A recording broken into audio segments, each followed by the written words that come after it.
Welcome and good evening to the City of Shakopee City Council meeting for March 5th, 2019. Item number 1, if we could call the roll, please. Councilmember Brennan. Here. Councilmember Lehman. Here. Mayor Mars. Here. Councilmember Whiting. Here. Councilmember Contreras. Here. Thank you very much. Let's all stand for the Pledge of Allegiance. I pledge allegiance to the flag of the United States of America and to the republic for which it stands, one nation, under God, indivisible, with liberty and justice for all.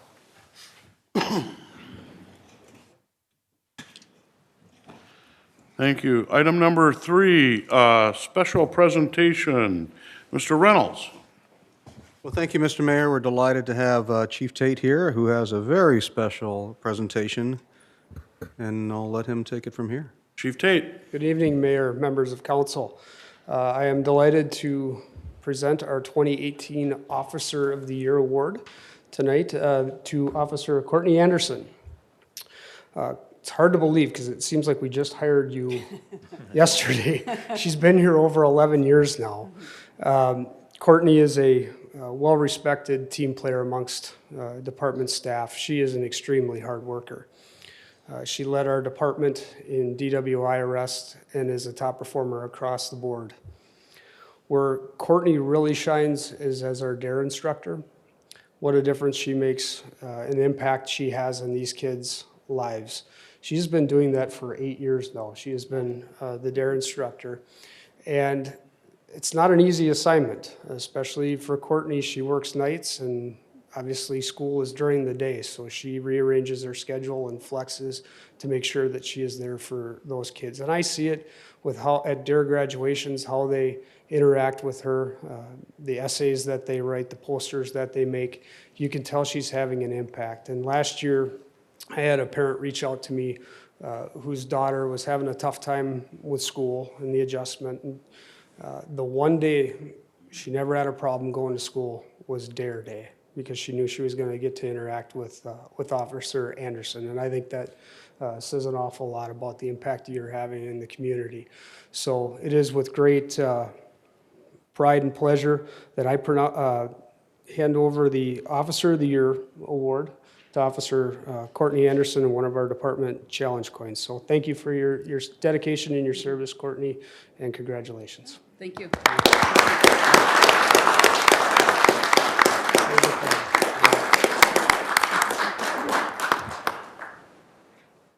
On behalf of the City of Shakopee and its residents, thank you very much for your service to our community. Great, congratulations. Councilor Whiting.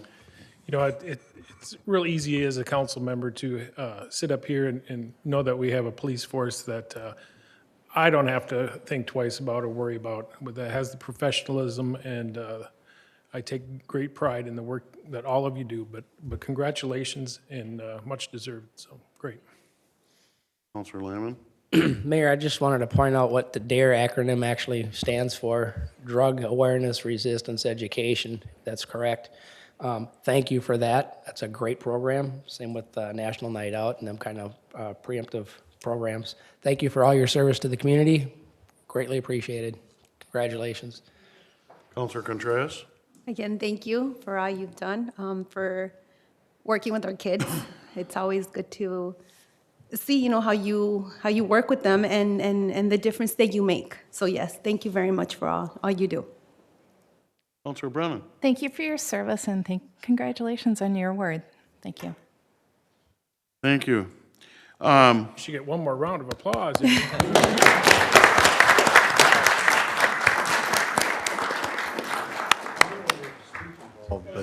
we going to make her give a 10-minute speech? Thank you. Moving ahead then, item number 4, approval of the agenda. Any changes, corrections? Mr. Reynolds. Yes, Mr. Mayor, apparently we forgot 11B, which is the liaison and administration reports. We actually did that as a test, and thankfully the mayor caught it, so very good job. We appreciate that. All right, so that'll be an add to the agenda. But other business is still there. Other business is still there. Other business is still there. Counselor Lehman? Move the agenda as modified. Second. I have a motion and a second. Further discussion, all in favor, say aye. Aye. Those opposed, motion carries. Modified consent has been approved. Item number 5, the consent agenda. Any changes, Mr. Reynolds? Nothing from staff, sir. Counselors? Counselor Whiting? Make a motion to approve the consent business as presented. Second. I have a motion and a second.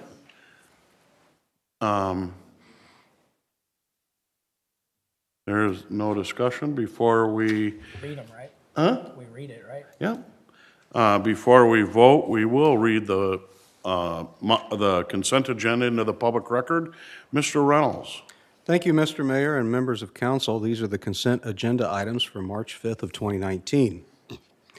5A1 approves the minutes from the February 19, 2019 meeting. 5A2 adopts resolution number R2019 TAC 031, which supports legislation authorizing infrastructure development fees. 5B1 approves a temporary on-sale liquor license to the City of Shakopee Parks and Recreation Department for the NHL alumni event to be held at the Shakopee Ice Arena at 122.5 Fuller Street on April 13th of 2019. Tickets are available for that, by the way. 5C1 adopts resolution number R2019 TAC 22, which authorizes the city submit a natural and scenic grant application for Ridge Creek Park, and adopts resolution number 2019 TAC 023, which authorizes the city to submit an outdoor recreation grant application for Ridge Creek Park as well. 5D1 adopts resolution number R2019 TAC 021, which authorizes the city to apply for a DNR Local Trail Connection Grant for the CSAH 16 trail extension. 5D2 adopts resolution number R2019 TAC 024, which restricts parking on 12th Avenue from Veerling Drive to CSAH 83 and on Veerling Drive from Eagle Creek Boulevard to 12th Avenue.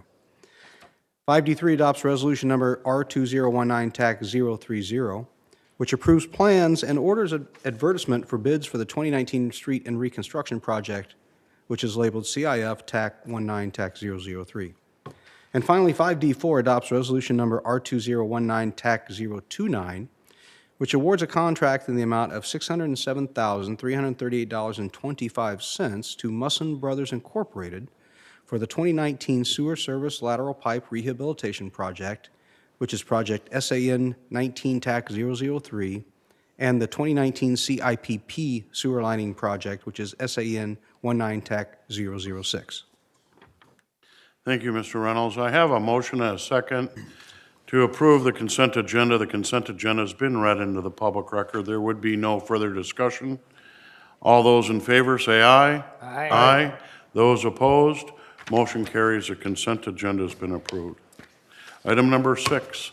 Now I'd like to call on any resident citizen that would like to come forward and speak on an item not on the agenda. Please come forward, state your name and address for the record, and welcome on an item not on the agenda. Good evening, Mr. Mayor, council members. I'm not a resident of Shakopee, but I'm a resident of Scott County. For those of you that don't know, my name is Ron Hosevar. I'm the Scott County Attorney. And now that the election season is over and everyone's situated in their proper seats, I wanted to just take an opportunity to come and introduce myself to those of you that don't know me and let you know that I'm available to answer any questions that you may have not specifically right now. I caught you off guard, I know. But anything that might come up in the future, my door's always open, my line's always open, and I'm always available to assist the council or the city in any way I can. So just wanted to come and make myself available. And if, Mr. Mayor, if I may approach and hand out some business cards for everyone so they have my contact great. information.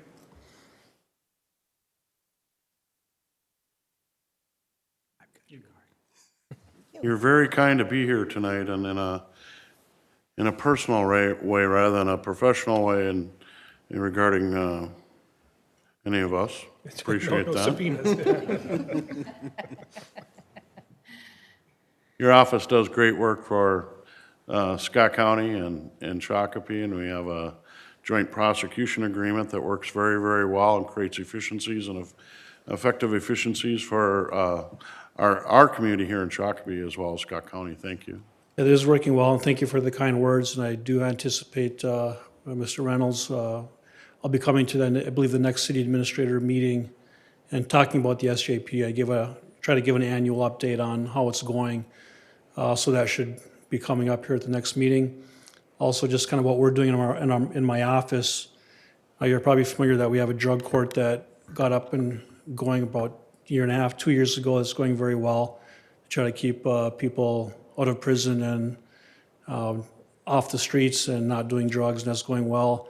And we're also at the very beginning of starting also a vets court, which I believe also is very important. So we got the 2 specialty courts going, which I think is a great addition for Scott County and keeping our cities safe and are keeping our people drug-free. So with that, if you have any questions, I can be out of your hair. Like I said, I just kind of wanted to come and introduce myself for all the new people that haven't dealt with me before and don't know me. Much appreciated. Counselor Whiting?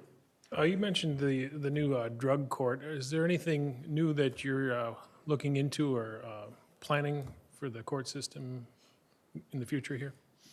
Well, the drug court's going very well. We have 2 drug courts going. They're both full. There's actually a waiting list of individuals that are waiting to get on the drug court. And we deal with high-risk, high-need offenders, which means that, the people that are, you're kind of bad people get into the drug court because they're the ones that need it. And we want to keep them off the streets. And one thing that I did when we formed the drug court was to make sure that my office has prosecutorial discretion on who gets prosecuted and for what.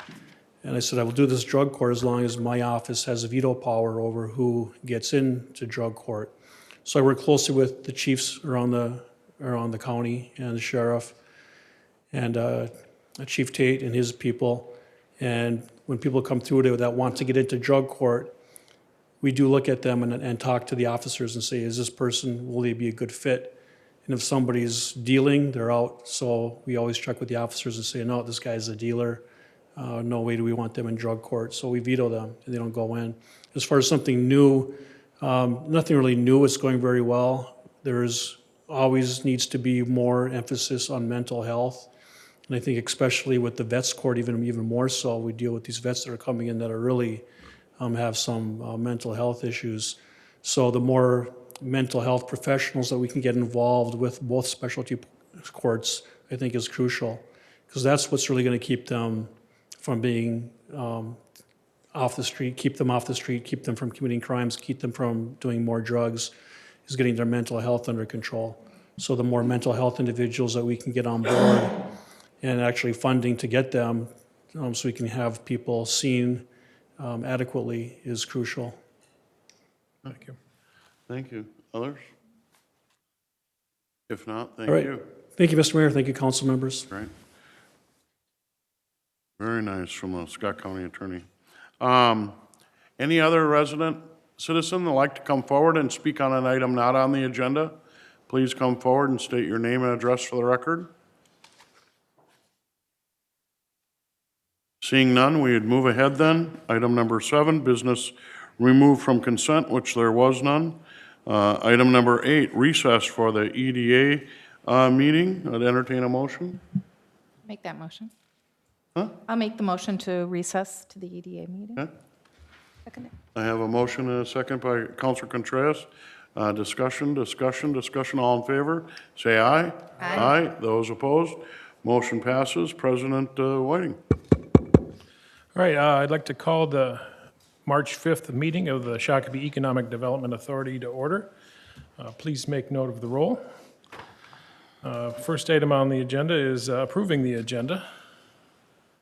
Mr. Lehman? Mr. President, I'll make a motion to approve the agenda. A second? Motion and second to approve the agenda. Any other discussion? Discussion, all in favor? Aye. All right, motion passed. Consent business. We have one item on the consent business. It stands with the EDA minutes. Mr. Lehman? I'll move the consent agenda. Second. Motion and second for the consent agenda to be passed. Any discussion? Discussion, all in favor? Aye. Opposed? Motion passes. One item on the reports, item number 4, EDA bill list. Any questions on the bill list? Seeing none, I do not, Mr. President, I'd offer a motion to adjourn to April 2nd, 2019. motion and second by Mr. Lehman, or a question, yeah? Do we approve the bill list, or? We haven't in the past. Okay. All right. We have a motion to adjourn. Was there, you want to take that as a second too, Mr. Lehman? Somebody else made the second, I think. Okay, we got a second over here, Ms. Contreras. All those in favor? Aye. We stand adjourned. We'll reconvene this March 5th, 2019 City of Shakopee City Council meeting. We are on 10A1, the 2019 City Work Plan. Mr. Reynolds. Thank you, Mr. Mayor, members of council. As you know, we recently had a workshop where we discussed the 2019 City Council Work Plan. What I have done is put this together, recognizing that I may or may not have missed some things, and that I want to make sure that this envisions what you want it to be as we move forward in this year. With that being said, obviously we have several areas: finance, parks and recs, land planning, economic development, and miscellaneous projects. If there are no issues, I would request that this be moved forward as our official work plan. If there are issues, please bring it up so we can discuss and then move things forward. Councilors, we did have an opportunity to offer all input here. Synopsis of what we talked. It looks a little cleaner right now because it's just line items. Obviously, at the top, the financial and parks and rec, land planning, EDA, and miscellaneous. I looked through this list and felt, compared to my notes from our workshop, felt pretty complete. Any other comments on this? Councilor Whiting? I took a look at it and tried to find something that we talked about that wasn't on the list, and I couldn't find anything. So with that, do we want to review it with the public to talk about the items, or? Do that. Well, we talked about the finance and the low taxes and the continued financial stability, stable tax rate, increased tax capacity. We want to try and increase that bond rating to AAA, and that's Darren's ready to do that. Darren's guaranteed that. Oh, Yes. yes, okay. It's different, yeah. In the park and recs, we talked about trail signage and wayfinding, so people can find where they're going on the trails, and other ideas for trail connections is on that list. On the land planning side, life cycle housing, and in that is kind of encompassed the density, affordability, and market-driven life cycle housing. Development fees and regulation review. We've done a lot of regulation review in the past, but we want to work on that and work on those development fees. Continued innovative planning and development. Discussions with Louisville Township on an orderly annexation agreement. That's kind of long-term. River crossing capacity increase, more of a long-term. You see that every day. Been more discussion on that. I know Councilor Lehman on the 169 Coalition. Maybe midterm than long-term, but we hope. The impact and need is current, Yeah. but the solution is probably longer term. I drove this morning, I know, yeah. You want to take on the rest? Yeah, we're just economic development and infrastructure, riverfront development, always attracting high-paying jobs. Phase 2 of downtown development, and then the Shakopee University, the Innovation Center. Couple of miscellaneous projects on here. Just continue any citywide public-private partnerships. One thing I think we've done a great job with over the last many years is transparency and communication from the city. Continued to community engagement and education. I think we've made some real strides there, and we'll continue to do that.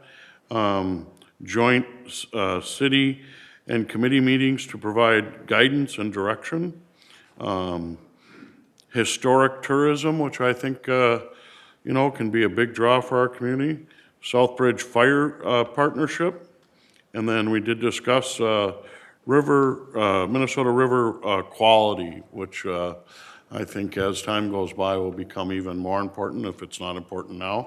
And we're going to keep a watchful eye, at least for what Shakopee's impact is on that, and try to improve that. This is our goal plan, both short and long term for 2019.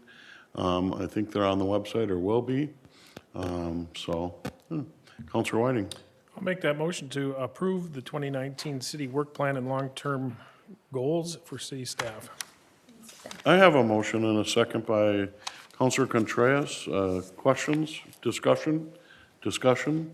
All in favor, say aye. Aye. Aye. Those opposed? Motion passes. Thank you very much. Next up, 10B1, text amendment to the city code section. And Kyle will present. Welcome.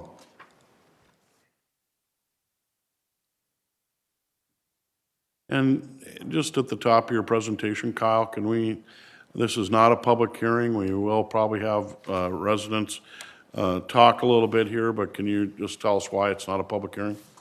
Thank you, Mayor Mars, members of council. It is not a public hearing this evening. The proposed text amendment to allow beekeeping in all zoning districts. There was a public hearing that was held at the Planning Commission meeting in January, on January 4th. And the proposed text amendment is not in the zoning or the subdivision regulations. It's in the animal regulations, so a public hearing would not necessarily be required. We wanted to hold one anyways in order to have public comments. We held one at the Planning Commission. I do understand there are some folks here that would like to speak a bit. I told them that there's going to be multiple people to keep comments brief, and they'll be available for any questions. Yep, great. Okay. Thank you for that. So in the current regulations, beekeeping is allowed in the city. It's allowed in the rural residential zone and the agricultural preservation zone. That ordinance has been in place for several years. It's not changed in my time at the city. There's no specific definitions or standards for setbacks, colony quantities, or any general requirements. It's just a listed use. It was considered an agricultural use in the rural residential zone and the ag zone. So those are, agricultural uses are allowed, and keeping of bees was considered to be allowed as part of that. Staff is unaware of any, we've not received any complaints in my time at the city with existing hives in those areas. But we did receive, the reason for the text amendment, the proposed text amendment, is we've received several comments and questions over the years from folks looking to keep bees. And we received several in 2018 that were looking to keep bees in more urbanized areas. And so staff initiated the text amendment based on the feedback that we received from the public. So, sorry. So, as I said, we received multiple requests. We were contacted by several folks throughout the review. The Valley News did an article stating that this was a proposal. During the review time and also prior to amending the ordinance, we didn't receive any negative feedback from residents that were concerned about the proposed ordinance to allow beekeeping in more urbanized areas. So all of the calls and emails that we received were positive feedback. So we reviewed several ordinances in the Twin Cities area when we considered drafting this ordinance. We looked at Bloomington, Brooklyn Park, Chanhassen, Edina, Minneapolis, St. Paul, Savage, and Shoreview. I've added, you'll see Prior Lake on the slide. They adopted their ordinance in February, so that's a very recent thing. I did not review their ordinance, but I do have some tables for comparisons to these different cities, and Prior Lake is included in that. So we also reviewed the draft model ordinance by the Minnesota Hobby Beekeepers Association. And I also spoke with the staff of Bloomington and Savage regarding their experiences with beekeeping, and they did not have their staff. They said most of their issues have come from chickens in their ordinances. They adopted chickens and beekeeping at the same time, and those were their concerns. Backyard chickens have been allowed in Shakopee for the last few years, and we haven't really received many complaints that I'm aware of. So these are some pictures of backyard hives. When we're talking about beekeeping, what does it look like? It would be these types of fixtures that you can see here in these photographs. So some of the key definitions included in the text amendment, there's general regulations that are included, as well as definitions that apply to beekeeping. So there's the colony, which is an aggregate of honeybees consisting principally of workers, but having one perfect, one queen, and at times drones, brood, combs, and honey. A hive is the receptacle inhabited by a colony, and a flyway barrier. So what a flyway barrier is it's a fence, a solid fence, a wall, or dense vegetation at least 6 feet in height that continues parallel to the apiary site lot line at least 10 feet in each direction from the colony that requires bees to fly over rather than through the barrier. So the purpose of the flyway barrier is to get bees leaving the hive to fly upwards rather than a direct path. So commonly you'd hear the phrase beeline, heading in a straight direction. That's generally bees, they try to travel the shortest distance possible. The flyway barrier gets them to fly over 6 feet, which would be generally above humans. So it's to limit interaction between bees and humans. So depending on the barrier type and construction or location, additional permitting may be required. So if someone were to be looking to have a beehive and use a flyway barrier, they may need to get a fence permit, or they may be required, if they're looking at building a wall, those would be things. So it's not necessarily all-inclusive that you'd be able to build a flyway barrier. There may be additional review that would be required. So some common ordinance themes and requirements that we saw when looking at the different cities' regulations. Common setback was 25 feet to a lot line or an adjacent residential structure or sidewalks and trails. There was limits on the number of colonies based on lot areas. So larger lots would be permitted to have a larger number of colonies. Many of the cities have an allowance for flyway barriers, which could reduce a setback for a hive. Some cities did not have them, but a majority do. Some cities also require a license or registration or a certification. Bloomington, Prior Lake, and Savage do not require certification or registration. Should be noted that during the Planning Commission review, our initial proposal was to not have a license or a registration requirement, but the Planning Commission wanted a registration so that we would have a list of sites on file and we could prepare a map where people would be able to see where there are locations of beehives in the city. So that was something we'd do a free application, that would be a registration, and just so we would have that for informational purposes for the public. So another common theme would be allowing rooftop hives on roofs greater than 12 feet in height. I was contacted by a business out in the industrial park that they were interested in having hives on their roof during the review. So it wouldn't be allowed today because they're not in the ag zone or rural residential zone, but they're on a large building. It was actually CommScope, and they'd be looking to have some hives on their roof, and they're awaiting feedback on this ordinance. So you've got the requirements in the report. What does it look like? So I've got a sketch here that shows what a site plan would look like with the regulations in place. So you can see you've got two houses that are shown side by side. They're typical setbacks. The hive is noted on the plan, and there's a flyway barrier that's on the lot. So you'll notice that the flyway barrier is 24 feet in length. So that's extending 10 feet in each direction from the hive. And then there's a trail, and it's 25 feet away from the hive. So this is what it would look like. Most lots in the urbanized areas would be able to have two colonies. Now, they would have to be able to meet the setback requirements, so not necessarily every lot would be able to have beehives. They'd have to be able to meet the setbacks from adjacent dwellings and from sidewalks or trails.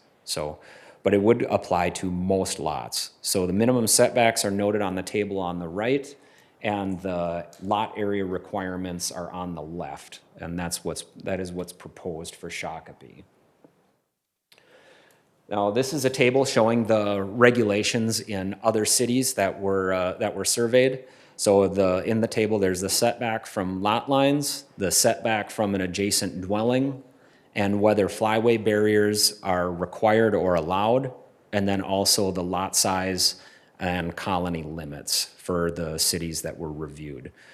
So they kind of vary, but generally it's 25 feet is the general setback from lot lines. That is the most common, and then 25 feet from dwellings. So you'll note that there are cities of different character. Most of these are suburbs: Chanhassen, Edina, Minneapolis, Prior Lake, and Savage. So Those are the regulations of other cities, kind of showing what's out there so far. Kyle, back on your diagram. So in our older part of Shakopee, I'm just thinking about 25 feet from a trail or sidewalk or the street, right? Correct. And if that was an alley, I'm just thinking about a really small lot, that 25-foot setback would almost, eat up most of your yard, I think.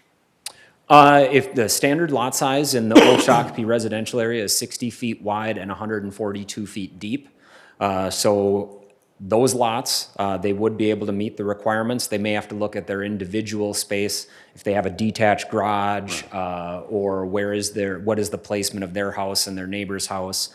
If their neighbor's house is 3 feet from the lot line, then they're gonna have to space their hive. They may have to use a flyway barrier, so there's a number of ways. It's not a guaranteed fit for every single lot, but a standard lot would be allowed to have hives. So on your diagram, on the house on the left, you have the 15 feet to the flyway barrier. I could move that to the trail side then and be 15 feet from that, is that correct?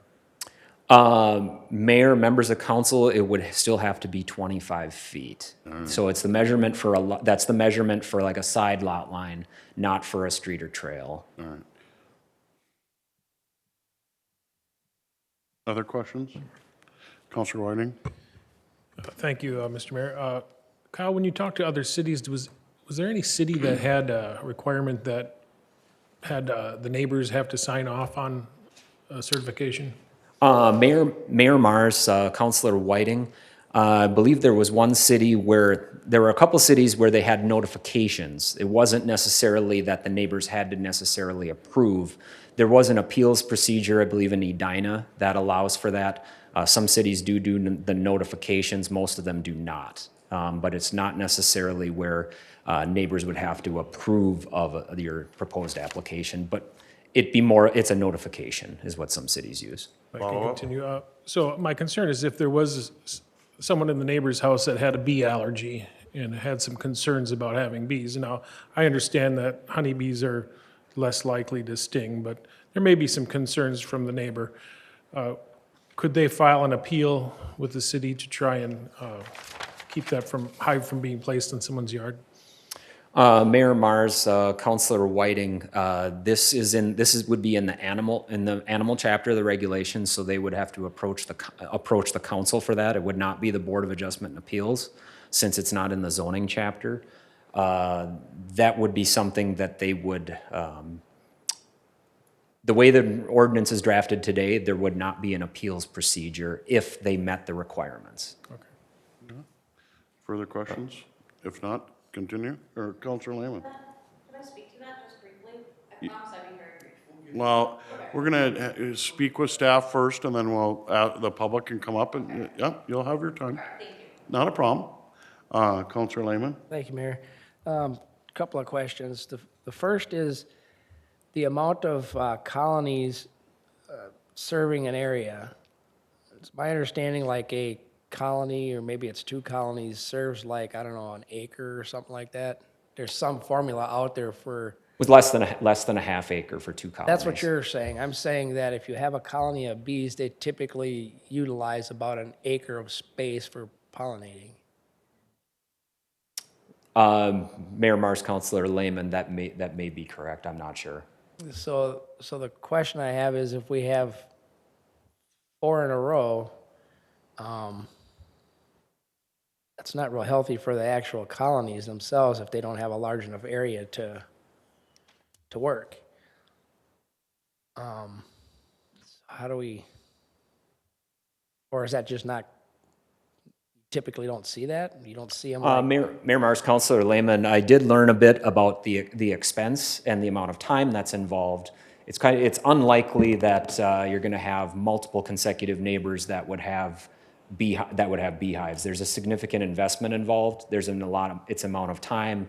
It's not something like having a pet cat or fish where they're very low maintenance. Right. There's things that have to be managed, and there's a lot of education involved in learning how to process it. Right. So if there's not enough area and too many colonies, it's just on the owners that they're not going to produce as much, I guess, because there's too much competition. Mayor Mars, Councilor Lehman, I would assume that's correct, but I can't speak for that. I'm not a. And then the Not a bee last expert. question I had is, looking into this a little deeper, and I'm not no expert on this at all, but it seems that the wasp and the hornets and mud wasp, is it? These are more of the stinging type than the honeybee? Mayor Mars, Councilor Lehman, that's correct from the research that I've done as well, that the honeybees are concerned with honey production. They're not aggressive. They don't attack or sting unless they're provoked. It's the wasps and hornets. That's typically what a human would be stung by. Other questions of staff?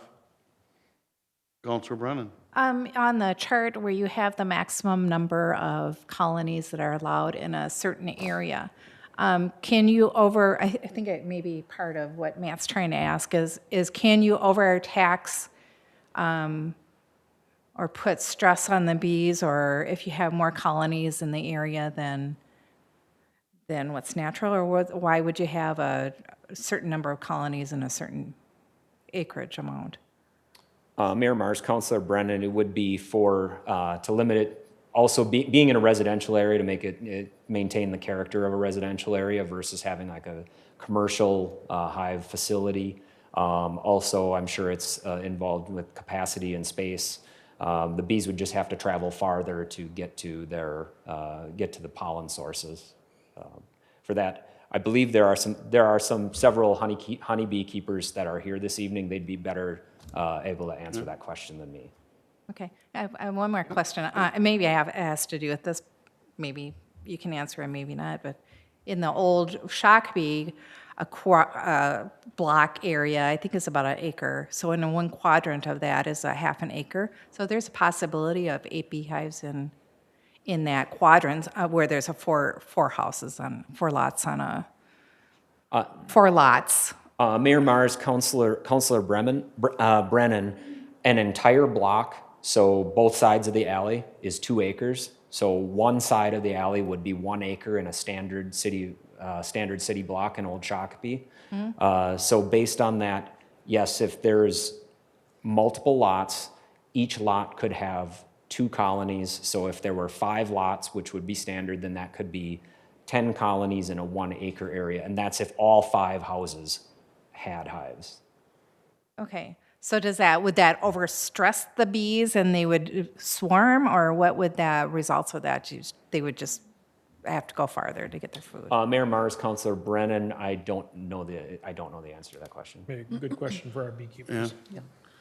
Other questions of staff? If not, a couple more slides. Just a couple. Yeah, just 2. Okay. Yep. So there's also included in the draft ordinance is an undeveloped property provision.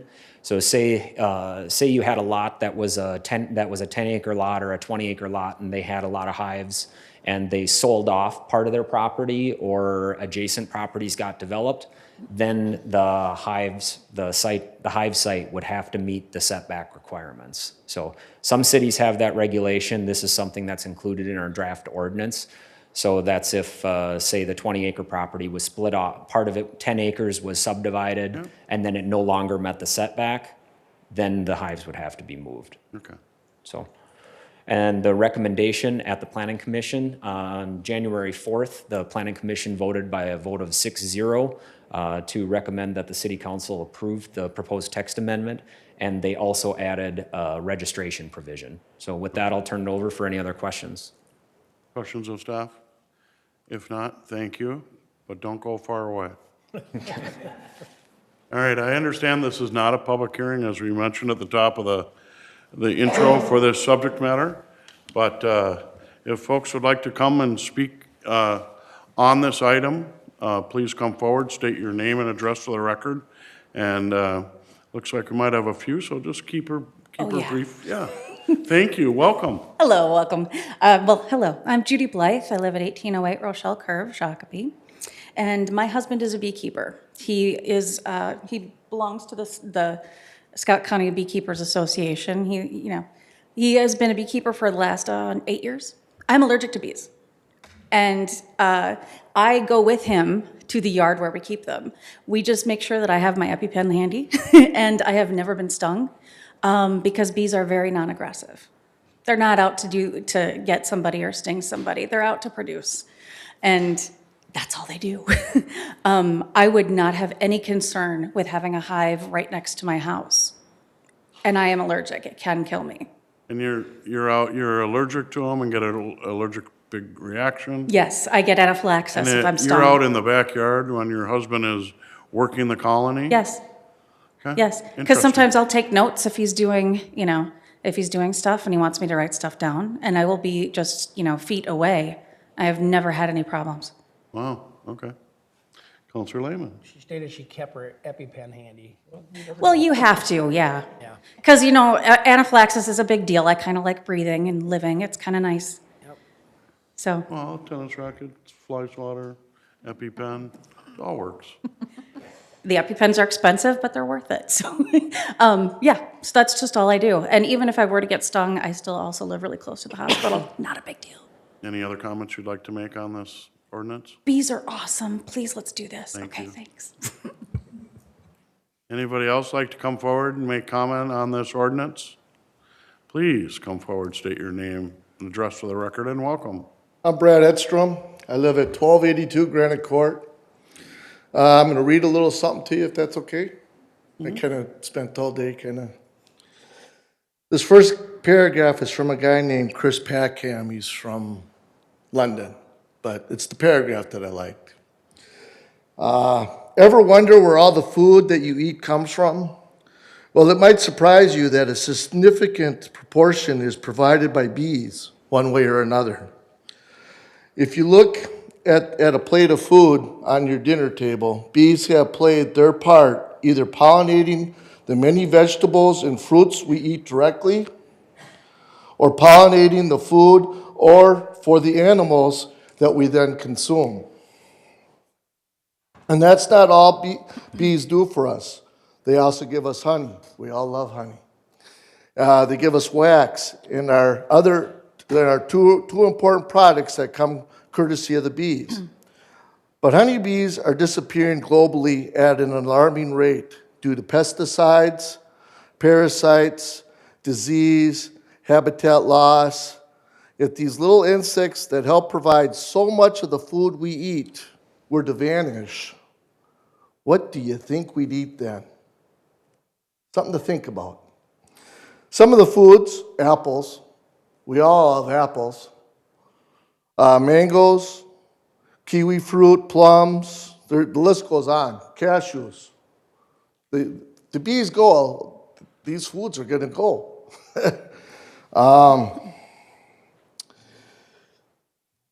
Let's see. These foods will be gone. Another thing, beer. I know Mr. Whiting loves beer. Bees pollinate hops. Hops make beer. What's going to happen? We won't have no beer. Come on. I've been a beekeeper here in Shakopee for the last 5 years. In February of 2014, I went to the city and asked them what was on the books about having bees. I was told by the then clerk that there was nothing on the books. I then took a class at the Arboretum through the U of M given by Marla Spivak. Oh, I always butcher her name. She is probably the leading person on bees in the United States today. She's very knowledgeable. After that, I talked to every one of my neighbors up and down Granite Court. Talked to them about bees, and not one of my neighbors was negative about it or said that they would not like to have that. As a matter of fact, on Granite Court, I have 3 daycares of 10 or more kids. So that's about 30 little kids being watched. At least 2 of them have walked by my bees and looked at them, which is kind of cool. I have one daycare mom always tell me how she loves seeing the bees in her flowers and stuff. I have another neighbor lady that does lots of gardening, who always thanks me for having my bees so they come and pollinate her for vegetables.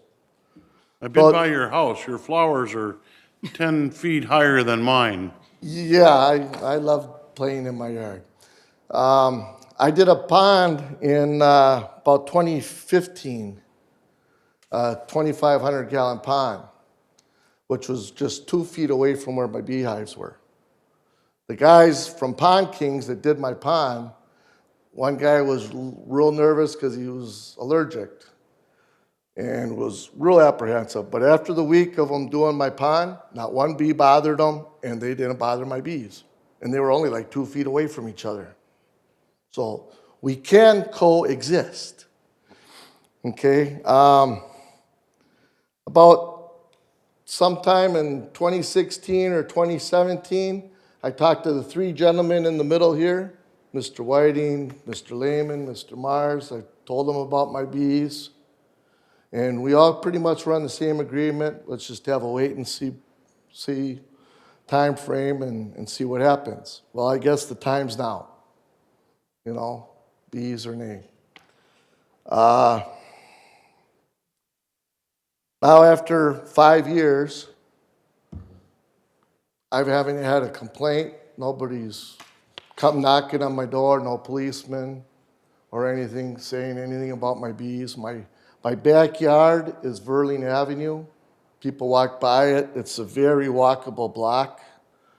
And I've had comments from people when I'm out in the yard about my bees, and everything's been good. I have lilacs that grow. I don't have a big fence, but they fly up and over the lilacs. The opening of my hives are towards my house, not towards Verling, not towards my neighbors. They're towards my house. When they fly out over the pond and over my house or wherever they go. Bees can go, and anybody wants to ever see pictures, I'll gladly show them a picture of my hives. Bees can go anywhere up to 5 miles away to get food. So they're not restricted to just their own little area. Bees tell each other where the food is too. Like one bee will find something and pretty soon there'll be more bees. They have a way of communicating. Males, they're just as easygoing as us males. They will never sting you. They don't have the stingers. It's the females that are the troublemakers. All right, thank you. Thank you. But I'm just teasing. And they will never sting you unless they have to, because they know that if they sting you, they're dead. A bee cannot live once it stings you. They bleed out.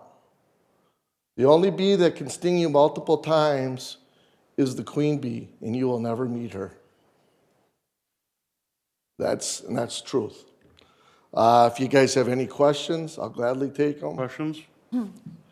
Councilor Contreras? Well, actually, I just wanted I'm glad that you said that they can travel up to 5 miles, because I know there's that concern that they'll be like stressed out because there's not a lot of place. But I was speaking to a bee farmer, and she told me that you can, not to worry, right? That they wouldn't be just in one area where they wouldn't find, they can move up to, travel up to 5 miles. So thank you for bringing that up. That's really You're important welcome, for us to know. Thank you. Councilor Brown? Mr. Edstrom, how big is your property? How many I am acres? in a pie-shaped yard, so I got a very narrow front and a very wide back. How many hives do you have? I have 2. I wouldn't recommend any more than 2 per residential. But as you get more further out in the rural areas, that they have more. I know a guy who used to live over by the high school. He just moved. He had like 20 hives. And it worked. Bigger area. Yeah, bigger area, much bigger area. But on a residential lot, I don't think any more than 2. I don't think you can do it with 1, And sometimes you might go from 2 to 3 because you split them. How many do you have? I have 2 hives. Okay. And if I ever did have to split, and I hope someday I do get to, I would then move that hive probably out to somebody's farm where they got apples or something. Other questions? Interesting, your knowledge and insights into it. Thank you. I love bees. It's like I shouted out, I've spent lots of money in the last 5 years. I mean, I've Hobby spent for you. lots of money. Right. It's not a profitable thing for just a hobbyist. It's not. It is a labor of love. The bees are going away, and it's because of all the stuff we put in our lawns. And if I could mention one more thing, please keep your dandelions. My bees love them. Thank you very much. Anybody else like to come forward and make comment in regard to this ordinance? Good information. Anybody else? If not, Counselor Lehman? I have one question for staff. There, in your presentation, it said water within 10 feet. What's the rationale for the water within 10 feet? Mayor Mars, Councilor Lehman, just like us, bees need a source of water for living. So having an adequate source of water near them keeps them scavenging from neighbors' pools, and pool water is not good for them. So having a water source on the site is something that's common. That's why I did my comment. Other questions of staff? If not, can move forward. Counselor Whiting? No, I appreciate this ordinance coming forward. I've been keeping a file on it and watching it, and there are some other concerns with some pesticides and herbicides and things as far as the bee collapse syndrome, but we're not looking at that. We're just trying to look at, kind of backyard beekeeping here.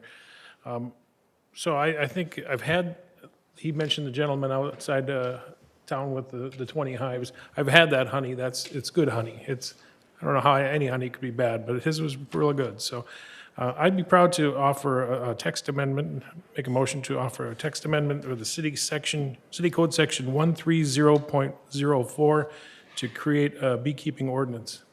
I would second that. I have a motion and a second. Discussion, Counselor Lehman? Do they want to modify that motion by adopting the ordinance itself? Ordinance number 02019-002. That's okay with the second? That's okay. Second. Okay, we have it on the record now. Discussion. I guess I have a point too. I didn't see it. It talked about it that we would require registration. So I don't believe it's in this ordinance as written, but it sounded like the Planning Commission wanted, and I don't want to be in the over-regulated business, but I do to at least keep a little track if there's ever an issue, and also for the residents to make sure they get a copy of the ordinance of what is required. I accept that as a friendly amendment. And the second, okay? Second. Counselor Lehman? And I thought that was a recommendation from staff, but it would be like a one-time registration, Yep. not a fee Right. involved and Yep, stuff yep, like that. that's fine. Just- Yeah. I think as the mayor said, they could be handed the ordinance and understand what the requirements are, and so everybody knows and can't say they didn't know, so it's a good idea. Other comments, discussion? Counselor Brennan? No. I follow this too. Oh, Kyle? Just to clarify, Mayor Mars, it's the registration is in number 1. It is. That existing hives would have to register within 60 days of the adoption. Oh, it is there. I apologize. I stand corrected. So I've been following this for a couple of years too, and other communities.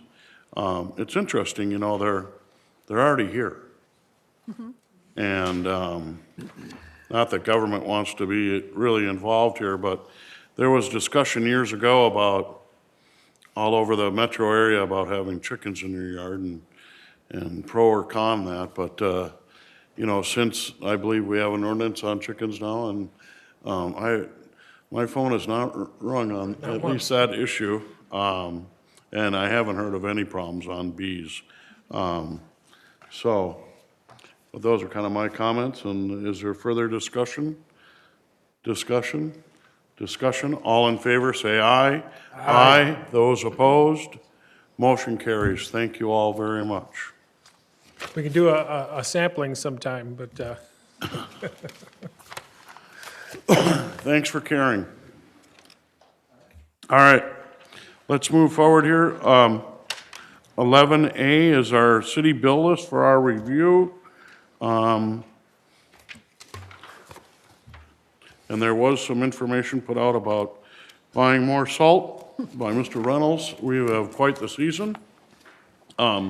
Again, interesting on the salt that we may use some of that this year, but it will, what we don't use goes for the early part of next fall, of this fall. Mr. Reynolds? Yes, sir, and in talking with Mr. Lillyhog today, if we have November and December next year with no snow, we'll be back in budget and there won't be an issue. But in all seriousness, the one thing that I really wanted to point out, is that it's incredibly important that we buy as much as we can on the state contract, because absent that, you're on the market and it's double the price. Yep. So that's why anytime we have that opportunity to buy on that state contract, we're going to be on it. Any other, for the bill list then, that's just for our review. We did have a add item, which 11B, our liaison and administration report, and we would start with Councilor Brennan. Well, the liaison and administration report was on my online agenda. Okay, And thank you. so I really want to thank Lori Henson for helping me get my notes in an online agenda. And I'm able to take notes, and we met last week, and it's working pretty good so far. And I would recommend it to all council members to try it out. I went to the Scale Executive Committee meeting last Friday, and they approved a position for a data research analyst. So I'm hoping that the administrator will take a look at this and find ways that will best suit Shakopee in the use of it. question on that. Councilor Whiting. Thank you, Mr. Mayor. Is that a data research person for the First Stop Shop, or is that It's for Scale. for just general? Yep, general Data collection. scale. Okay. The job description specifically did note that it was going to be assigned to doing duties with the Live, Learn, and Earn initiative. As you know, for the last 3.5 years, we've been collecting data for that particular initiative. I've been very vocal in that at some point we need to stop collecting data and actually accomplish something. And talking with Councilman Brennan, and overall the issues that I know that several of you have with the amount of money that we're putting into Scale. I'm in the process of drafting a letter, and then I'm going to ask Scale to come in and do a presentation to the City Council to basically talk about the funds that we are putting in. We are the most populous county, or excuse me, the most populous city in the county, so we are, out of all the cities, are charged more than anyone else for Scale. And the reality is that, like any other program, there has to be a cost-benefit analysis and a determination as to whether or not this is something that we should be a part of and continue to support. I personally think that it is something we should be a part of, but I also personally think that we need to hold Scale's feet to the fire and actually accomplish things, as opposed to talking about things that happened 10 years ago. We need to, if we're going to justify the amount of money that we're putting in every year, which is $20,000 for our dues, if you will, and then almost $66,000 for the regional training facility, that's a lot of money. And so I think it's certainly appropriate for us to question. It's certainly appropriate for us to want some kind of proof that there's some actual benefit to the city. So I'm not going to apologize for that, and I think they all know where I stand on that particular issue, and we're going to continue to press that. And like I said, we'll have that letter drafted. I will forward it for all of you to take a look at prior to me sending it to Scale, but I wanted to make sure that that was brought forward. Thank you. We did have a big conversation on this at the meeting, and I did vote against this position. It's with benefits, it's about $100,000. And I felt that we were already doing a lot of it for ourselves, so. But they did move forward with it, so I'm hoping that we do use it to our full advantage. Counselor Lehman? I'm looking for the efficiencies in their name, the Wow. efficiencies that save the county and the cities within the county through collaborative efforts or whatever it is, and the taxpayers of Scott County money. Counselor, yeah, Counselor Whiting? No, I don't disagree with you, and I don't disagree with, Mr. Reynolds' position on it, but I do want to make a point, as a former chair of Scale and worked on the RTF board, we need to utilize the regional training facility. We can get a lot more bang for our buck if we're using it. If the police are using it, if the fire department's using it. I know we have a lot of opportunities right here in town, but we also need to utilize what we can get out of it. I would like to see more efficiencies. I think there was some initial ones, but I have no doubt with our new person on the board over there, what's the Service Development Committee, or is that what it's called? Yeah, I actually agreed to take over the chairmanship of the Service Delivery Committee. So I'm expecting a lot now. Well, and I was hesitant to do it originally because as I told everybody, I want more than us to just talk. We need to put some objectives out there, some goals, a timeline for achieving those goals and objectives, and then come back and say, this is what we've done. If we do that, then we don't have to worry about whether or not, Scale is a value. We'll be able to show it. Right. And there are some really great things that Scale has done in the past. The joint prosecution agreement was actually a Scale initiative, and it's a tremendous part of what we do as a county, and saves the city and the county money, cities and the county money across the board. Our FiberLink was also a Scale initiative and an extremely great accomplishment. But we need to look forward, and we need to see what our next accomplishment is, not just talk about those. And so that's my take on it. Thank you.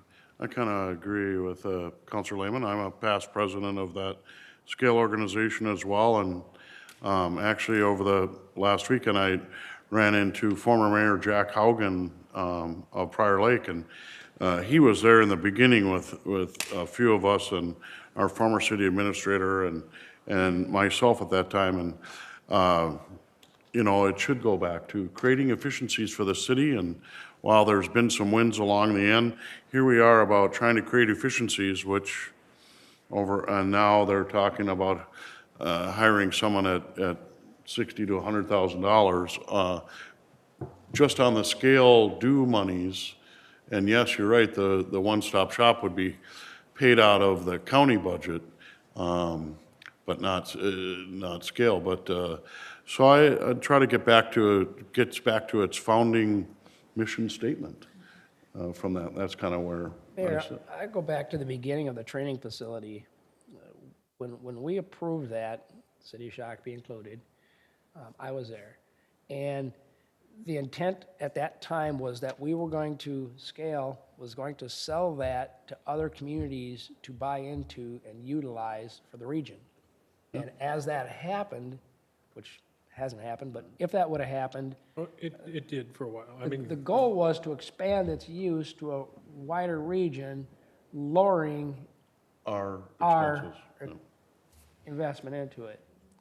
And it would serve them communities by having up-to-date, whether it's confined space, burn tower, whatever kind of training. So it benefits them communities, and it benefits the organization, and benefits our investment. So I'd like to see us, if that's not going to work, what's the next plan? Well, more to come on that. Right. Counselor Brennan, I know we talked about scale here at your, as part of your liaison report and kind of expanded on that. Anything else? No. Okay. Counselor Lehman? Good discussion, Counselor Brennan. Went to Spuck's meeting last night, and a couple of notes that I wrote. There was 2 outages. One was 2.5 hours from a transformer that got wiped out from snow removal. Wasn't the city of Shakopee. It was a private contractor, hit a transformer or something. The other one was a real small, 2-customer, half-hour. Ice got into the transformer or something. They dug out 270 fire hydrants. Spuck did? Spuck did. They were buried, and to the point to where they said, you know what, you can't even locate them, so we're gonna, while our people are out and about, they're gonna dig them out. That's 10% of all the fire hydrants. Yeah. 270.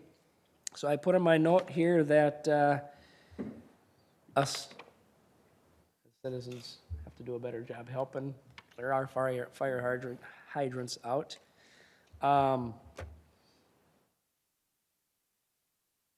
Where's my other note? And same with the water meters and electrical meters. If they're, never thought about it myself. I didn't think about it myself. I know my electric meter is right on the back of my house, and there's a walkway from the garage to the house, so if that you can see pretty easy. I have no idea where my water one is, and I don't even know if you can get to it. So I'm gonna look sometime this weekend to see where it's located, because the issue is if they can't get to it to read it, Estimate. they either use an estimate and then people say, why is my bill so messed up? Or you end up with a bill that's, instead of having 28 days or 30 days, a solid month, it goes on extra days, and you might have 40 days on a billing cycle because it took that long to actually get access to it, to get an accurate reading. So just a little heads up. I know it's getting late in winter, thank God. But if we remember, we should probably clean out our hydrants and make sure our meters and stuff, our water meter or whatever is accessible. I think that's all I had from Spuck. I did have a question, though. Do we know where our joint meeting is going to be? Is it here at 7 o'clock on the 12th? It is. Okay. And can we get that out to the Spuck commissioners so that they're all on the same page? They're aware of that. Very good. That's all I have, Mayor. All right. If I can comment on the fire hydrants, I saw on social media, people showing, I think they're emailing the fire department or our fire marshal, showing what a great job they did digging out their fire hydrant. Maybe we can start a little Well, there was a social media video, campaign. a video that another community did about a fire hydrant brigade, and they had young kids doing it out of the goodness of their heart, and then the deal was to take pictures of it. I think that was the same post, and it'd be great to have a little program there, encourage everybody to shovel out their hydrants around their home if they have one, and but maybe that we can make it into a merit badge for the Girl Scouts or the Boy Scouts or something. That'd be great. You know, Mayor, thinking about it, we could probably make a list of little bitty things that the average citizen could do that would help out tremendously. And another one that comes to mind that I do every year is when it starts melting off, I end up making sure that the drain on the road is open so all the water can get in there. Right. These little things just help out a lot. Okay, good discussion. My liaison report, February 25th, met with a representative with D.R. Horton. Big discussion on infrastructure fees, so interesting, and that might tie into our discussion here on the 12th. On the 26th, met with the representative for Congresswoman Angie Craig, and actually talking about river crossing capacity. That's on the coalition. 169 traffic situations, a Ped Bridge, riverbank stabilization, which we've been talking about, and Shakopee U. Their representative was pretty excited about a couple of those things and was already briefed on Shakopee U, and the river crossing capacity, 169 Coalition, so I thought that was pretty good. On February 27th, I attended a IWG meeting and had a cultural history presentation put on by the Shakopee Mdewakan Sioux community that was enlightening, and I thought that was great. Last Friday, attended the retirement party for city administrator at Prior Lake. Frank Boyles is retired after 26 years, and they had quite a presentation, so they set it up like a council table. But they had former mayors, so it was a council of mayors, and they had four or five former mayors there. And they actually made an agenda, and they had ordinances and authorizations of certain things. It was very well attended, and I thought it was a lot of fun and a little bit of a roast for a long-term city employee there in Prior Lake that left his community much better than when he found it. So I did speak during the public hearing part on behalf of the citizens of Shakopee to try to get a little of our fiscal disparities back. So great fun there. Did they pass that ordinance? Well, they were chewing on their cigars at that time, and they really thanked me as a mayor for the money that they've received, and I would. Finally. Finally got to thank you. Got to thank you, but I don't think we're check. getting a check. Also, I'd like to remind everybody that a great Shakopee Business Chamber annual event coming up this Friday, the Red, Whites, and Brews fundraiser for the Chamber at Canterbury. Great event, and that's my liaison report. Councillor Whiting. Thank you, Mr. Mayor. Last Wednesday, we had the opportunity to, for the Minnesota Valley Transit Authority, honor our Operator of the Year. And so Doug Dibadal was Operator of the Year, and Joe Price was the runner-up. They also had a part-time Operator of the Year, Patty Senior. So appreciate all their work and getting people to work and home on time. So that was a good time. We had it here at Canterbury Park, so great venue. That's all I have. Councillor Whiting, thank you. Councillor Contreras. Thank you, Mayor. First of all, I want to do a shout out to the Shakopee Wrestlers. We got the title, championship, yay! First for Shakopee. And then on my liaisons for the school board, 3 things. And the first one is that they did their first reading for the new school district policy 534, which pretty much calls that the policy basically outlines that all children will receive a hot lunch regardless of the situation, to eliminate or single out to have a different lunch. In addition, the district will work with the family to get them assistance if needed. The other one that I thought was very cool is they have an angel fund. I know we're always looking for something, to donate like during Christmas time, but this is all year long. There's kids who do have like a delinquent fund, so that angel fund, anyone, anytime can call and make a donation to that. And I thought that was really cool. And the last one was the red stamps that they used to put on their hands when we had our account to be negative, will no longer be used in elementary schools to eliminate, again, the singling out of children, which I think that also is pretty cool. Because sometimes we do kind of like forget. It's not something that we just, I'm like, oops, forgot to send the monthly check. And the kid comes home, our kids come home with that stamp and you're like, seriously? So that's it. Thank you. Councillor Whiting, did you? No, we have a lot of groups in town that are looking for opportunities to donate, and this Angel Fund for the school lunch program, some funds go negative, so I think that'd be a great opportunity for the Lions and the Rotary and other groups to maybe make a donation to that Angel Fund, so that's great. Thank you. Next, our administration report, Mr. Reynolds. Just a couple things, Mr. Mayor. First of all, I know how fond you all are of special meetings. We've had a special meeting in February. We had a special meeting in March. We'll have next week with the SPUC joint meeting. And, well, I just think we should have a special meeting in April, too,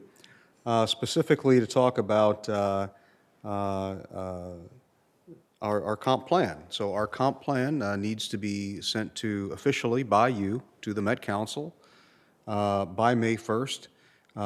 In order to have time in case you have any questions, concerns, issues that we can then deal with, we'd like to have a special meeting on Tuesday, April 9th, I believe it is. Yes, if that works on your schedule. Just a heads up now, but if you have some concerns with that, please let me know. But, you know, obviously it is our comp plan, so we want to make sure that we devote a full workshop to it, our final blessing before it heads off to Met Council, which is the process, you know, things are supposed to be blessed before they move to Met Council. So, and that's what that meeting would be for. Mr. Reynolds, I was online on at our city website looking at it the other day, doing some research for a couple items. We've taken some things out and made some adjustments there? Yeah, there's been some adjustments all throughout the process, actually, and so the whole point is that, you know, this is the time where we've made those adjustments. You need to now take a look at it in totality, and then basically say, this is okay to send to the Met Council for their review. And we've already preliminarily sent that to the Met Council, and we worked on some of the things that they recommended that we adjust, and we have done that. I know at our last workshop on that comp plan, we discussed some things that Yep. were, and so then I was looking for something else, but I went, oh, that's not there anymore. Oh, okay. Oh, Yeah, we've made some adjustments throughout it. yeah.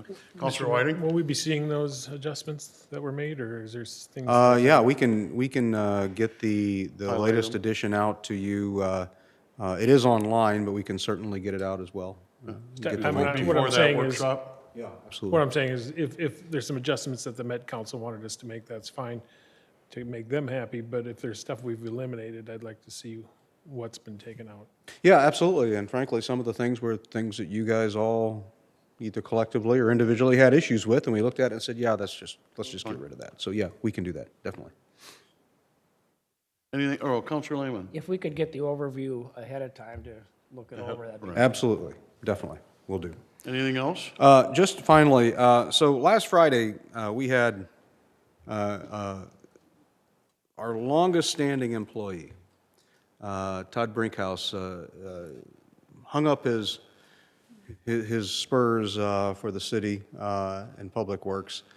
And it was great we had a send-off for him over in Public Works on Friday, and it was really good or actually, I guess it was Thursday, wasn't it, Steve? Thursday. And of course, we had these big snowfall coming, and I said, you know, hey, Todd, you know, you could do one more. He had done like 700 and some plus snow events, you know, just all these kinds of stats that he had, both him and Pinky, who both joined within a couple years ago, the organization. And as you know, Pinky has announced his retirement coming up at the end of March. It was just a phenomenal opportunity to hear some of the stories about Todd. And, you know, we're a lot alike in a lot of respects. We're both shy, quiet, and reserved. And, you know, and Todd certainly was not that. And just, you know, you heard some of the stories and reflections from his coworkers. He's going to be missed. And, you know, it's great, you know, looking forward to riding his Harley, and he's looking forward to going to his cabin in Wisconsin, and it was great overall. But I can, as you know, I really have a lot of respect for our Public Works employees. They do the best dang job for the money that we possibly have in this city, and great organization, great employees, and Todd was certainly at the top of the list there. 44 years. 47 years if you count his 3 years where he was part-time. Just an amazing accomplishment for this city. The city was 5,000 people when he started, and what a record.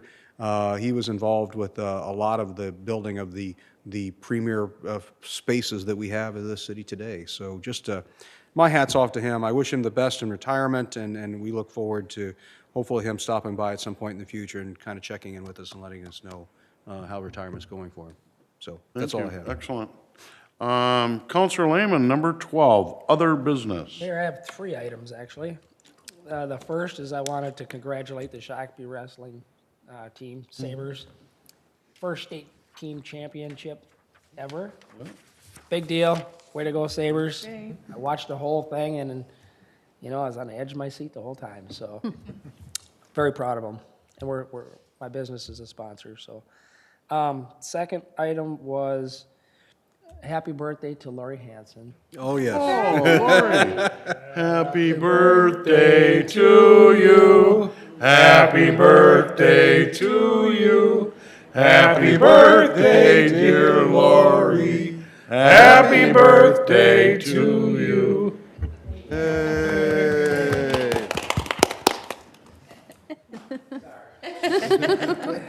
Thank you, Matt. You're welcome. I know who's responsible. Last is, at the February 19th meeting, when we were appointing, I read the memo and saw the asterisk, and it said incumbent, and I assumed that incumbent meant, as it always has for the last 18 years to me, as somebody that was appointed and served a full term. That, in one particular case, was not the case for the individual on the planning commission that was being reappointed. My understanding is that individual was appointed seated in August of 18, 7 months worth of service before they were reappointed by the council. And I apologize for taking that incumbency and that asterisk as that, which is what it has always been to me. So I have talked to staff about that and asked how we can make sure that doesn't happen again, and we've got a pretty solid plan to make sure that doesn't happen again. So I apologize. Thank you. No ill intent Thank you. intended. Is that it? That's Other all business? I have. Thank you, Counselor, very much. No other business before us? Counselor Whiting? Make a motion to adjourn to March 12th, our workshop meeting, 7 PM. Here. Here. Second. I have a motion and a second. Further discussion? Discussion? All in favor, say aye. Aye. Aye. Those opposed? Motion carries. We are adjourned at 8:24.